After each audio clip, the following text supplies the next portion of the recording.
नमस्कार. आपल्याला अनेकदा वाटतं की मोठ्या प्रेरणादायी कथा या फक्त पुस्तकांमध्ये किंवा सिनेमांमध्येच सापडतात. पण खरं सांगायचं तर कधीकधी एखाद्या अगदी साध्या कागदाच्या तुकड्यात, समजा एका नोकरीच्या जाहिरातीत, एक संपूर्ण मिशन लपलेलं असू शकतं. आज आपण बरोबर तेच शोधणार आहोत. बरोबर. पहिल्यांदा बघितलं तर काय वाटतं, ही फक्त एक वी आर हायरिंगची नोटीस आहे. पण जरा थांबा, आपण जर का याच्या थोडं आत डोकावून पाहिलं ना, प्रत्येक शब्द, प्रत्येक अट जर नीट वाचली तर एका मोठ्या सामाजिक बदलाची संपूर्ण कहाणी समोर येऊ लागते. आणि इथेच आपला आजचा सगळ्यात महत्त्वाचा प्रश्न येतो की एक साधी भरतीची नोटीस एखाद्या संस्थेच्या मोठ्या ध्येयाबद्दल, त्यांच्या कामाच्या पद्धतीबद्दल आणि त्यांच्या मूल्यांबद्दल खरंच इतकं काही सांगू शकते का? चला तर मग या प्रश्नाचं उत्तर शोधायला लागूया. आपण स्किल फॉर चेंज नावाच्या संस्थेची ही जाहिरात अक्षरशः उघडून बघूया आणि पाहूया की ह्याच्या आत नक्की काय दडलंय. कोणत्याही संस्थेला समजून घेण्याची पहिली पायरी म्हणजे त्यांचं ध्येय काय आहे हे जाणून घेणं. आणि चांगली गोष्ट म्हणजे या जाहिरातीत ते अगदी स्पष्टपणे दिलेलं आहे. फक्त हे एक वाक्य बघा, यामध्येच या संस्थेच्या कामाचा पूर्ण सार दडलेला आहे. त्यांचं लक्ष कोणावर आहे? तर युवक आणि महिलांवर. आणि त्यांना काय द्यायचं आहे?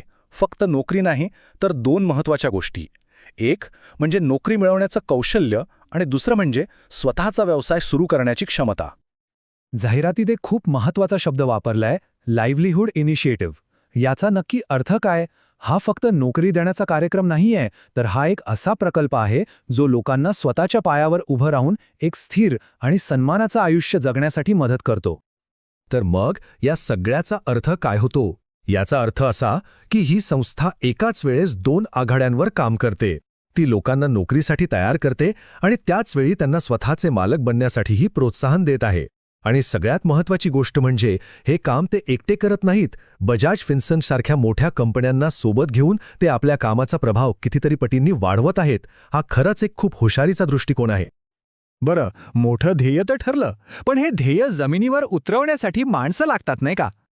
आता आपण बघूया की या मिशनसाठी त्यांना नक्की कोणत्या प्रकारची माणसं हवी आहेत. ह्या दोन पदांमध्ये खूप सुंदर संतुलन आहे. विचार करा, प्लेसमेंट ऑफिसर बाहेरच्या जगात संधींचे दरवाजे ठोठावतो, तर ट्रेनर आतमध्ये महिलांना आणि तरुणांना ते दरवाजे ओलांडण्यासाठी तयार करतो. म्हणजे एक जण संधी आणतो तर दुसरा ती संधी स्वीकारण्याची ताकद देतो. या दोन्ही भूमिकांशिवाय हे मिशन खरं तर अपूर्णच आहे. आणि हे चित्र त्यांच्या रणनीतीचं अगदी अचूक वर्णन करतंय. एक जण संधीचा पूल बांधतोय तर दुसरा लोकांना तो पूल पार करण्याची हिंमत आणि कौशल्य देतोय. यातला एकही दुवा जर नसला तर हे मिशन यशस्वी होऊच शकत नाही. पण या इतक्या महत्त्वाच्या भूमिकांसाठी त्यांना नक्की कशी माणसं हवी आहेत? चला आता त्यांच्या पात्रतेच्या अटी पाहूया, कारण इथेच आपल्याला त्या संस्थेची खरी ओळख पटायला लागते. हे खूप इंटरेस्टिंग आहे. प्लेसमेंट ऑफिसर्ससाठी त्यांनी फक्त एचआरचा अनुभव न मागता MSW म्हणजे समाज कार्यातील पदवीला प्राधान्य दिले. याचा अर्थ अगदी स्पष्ट आहे. त्यांना फक्त नोकऱ्या लावणारी व्यक्ती नकोय, तर सामाजिक भान असलेली व्यक्ती हवी आहे. दुसरीकडे ट्रेनरसाठी जेंडर स्टडीजची पदवी आणि कामाचे ठिकाण नंदुरबार. हे सगळं मिळून एकच गोष्ट सांगतं, यांचं काम केवळ कागदावरचं नाही, तर ते थेट मुळाशी जाऊन काम करत आहेत. ट्रेनरच्या पात्रतेमधलं हे एक वाक्य खूप काही सांगून जातं. हे दाखवतं की त्यांचं काम किती खोल आणि विचारपूर्वक आहे.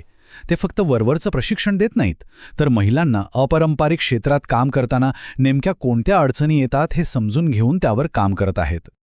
तर आपण या संस्थेचं ध्येय पाहिलं, त्यांची रणनीती समजून घेतली आणि त्यांची मूल्यसुद्धा ओळखली. पण हे सगळं प्रत्यक्षात कसं उतरणार? ती योग्य माणसं या मिशनपर्यंत पोहोचणार कशी? याचं उत्तर आपल्याला जाहिरातीचा शेवटच्या भागात मिळतं. अर्ज कसा करायचा हे सुद्धा किती विचारपूर्वक दिलंय पहा. ईमेलचा विषय कसा असावा, इथपासून ते कुठे पाठवावा, सगळं अगदी स्पष्ट आहे.